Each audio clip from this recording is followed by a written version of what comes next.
আসসালামু আলাইকুম। আমি নরসিংদীর ঐতিহ্যবাহী কৃষি ফসলি এলাকা।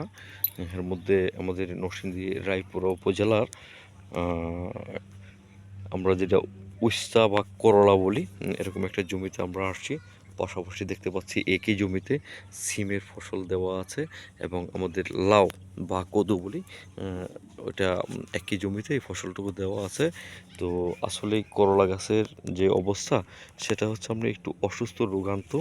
যে এই হচ্ছে যে একটা রোগ দেখতে পেলাম। এটা তো আসলে অসুস্থ হয়ে গেছে। অসুস্থ গাছ তো ভালো ফলন দেয় না। আমরা দেখি আমাদের চাষি ভাইয়ের সাথে একটু কথা বলে দেখি উনি আসলে এই জন্য কী ব্যবহার করছেন বা কীভাবে তার পরিচর্যা নিচ্ছেন। আমরা ইতিমধ্যে চাষি ভাইয়ের কাছাকাছি চলে আসলাম ইনশাল্লাহ। আসসালামু আলাইকুম রহমতুল্লাহ। ভালো আছেন আপনি? এই জমি কি আপনার? আচ্ছা আচ্ছা, কতটুকু জমি? মানে 8 গন্ডা, 16 শতাংশ। গুড, ঠিক আছে। তো আপনার নাম কি আসলে? আমার নাম মোহাম্মদ ইদ্রিস মিয়া। ইদ্রিস মিয়া না? আপনি তো নরসিংদীর রায়পুরাতে আপনার এরিয়া। যাই হোক, তা আপনার এই যে জমি দিয়ে অসুস্থ, তো কি ব্যবহার করছেন আপনি? এরকম হইলো যে এটা তো অসুস্থ, এটা তো ভালো সুস্থ গাছ না, কি ব্যবহার করছেন?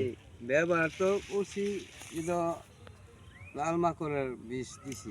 আচ্ছা, করতেছেন? করতেছি, তারপর এমন হইলো কেন এটা বুঝতেছি না। আচ্ছা আচ্ছা, যাই হোক। তো আপনি এমনিতে আর কোনো ওষুধ কি ব্যবহার করতেছেন, বা এই জন্য এটা কি আপনি লাল মাকড় ওষুধ ব্যবহার করার আগে এরকম সমস্যা, না পরে? পরে